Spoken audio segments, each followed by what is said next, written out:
252 million years ago, Earth looked nothing like the world you know. One vast supercontinent stretched from pole to pole. The air was warmer, the oxygen richer, and moving through forests of seed ferns and glossopterids, a predator carried saber teeth longer than your hand. This was no dinosaur. Dinosaurs hadn't even appeared yet. This was something older, something that should have ruled the Earth long before anything else. Pangaea, the late Permian, the world's landmass fused into a single continent ringed by the Pangaea Ocean. In what is now central Russia, the northern Dvina river basin held lowland floodplains thick with vegetation. Seasons swung between monsoon rains and punishing drought. The interior baked, but along river corridors, life concentrated in extraordinary density. This was not a barren world. The Permian teemed. Insects with wingspans approaching a foot, forests of glossopteris stretching to the horizon, and everywhere therapsids, the synapsid dynasty that had ruled terrestrial ecosystems for 60 million years. Not reptiles, not mammals, something in between, the ancestors of everything warm-blooded alive today.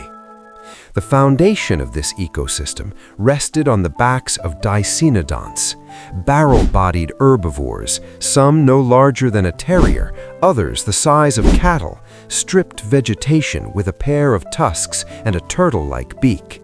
They were everywhere, the dominant plant eaters on Earth. Beside them, pareiasaurs lumbered through the undergrowth, armored, heavy, slow.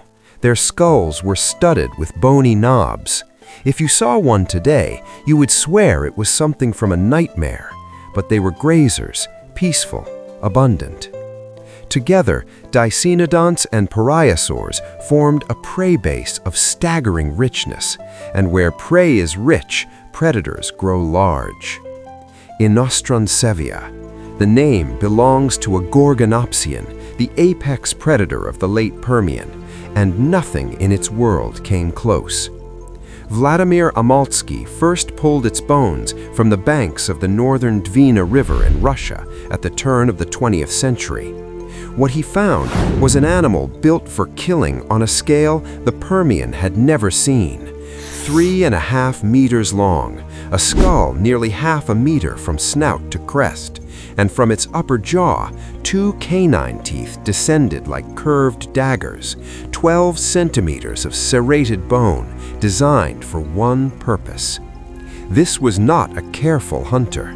Inostrancevia was a predator that solved every problem with overwhelming force.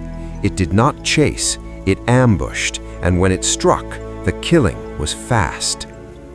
Here is what made the late Permian ecosystem extraordinary. The therapsid dynasty had achieved something no group before it had managed: total dominance. Herbivores were therapsids, predators were therapsids, the top, the middle, the bottom, all synapsid. But dominance creates fragility. When every link in the food web belongs to the same lineage, a single pressure can collapse the entire chain. In 2023, Christian Kammerer and Pia Viglietti published a study that revealed something no one expected.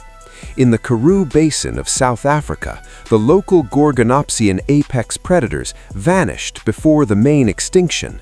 The throne went empty, and then, from thousands of kilometers north, Inostrancevia arrived to claim it.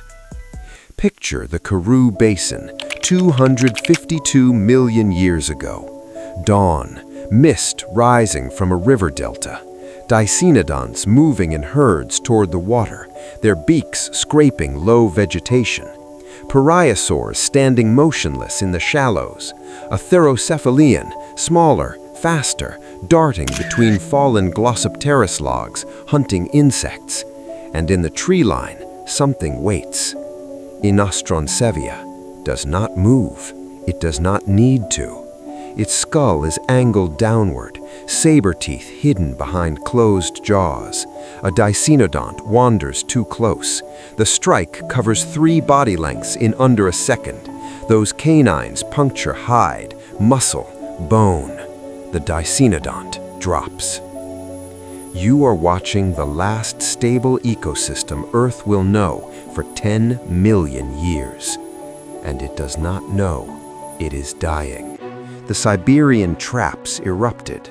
Not a single volcano, a wound in the Earth's crust that bled lava across an area larger than Western Europe for nearly 1 million years. The atmosphere choked with carbon dioxide and sulfur. Ocean temperatures spiked. Acid rain stripped forests bare. The great dying had begun. 90% of all marine species, 70% of terrestrial vertebrates, gone. The therapsid dynasty that had ruled for 60 million years collapsed in a geologic heartbeat.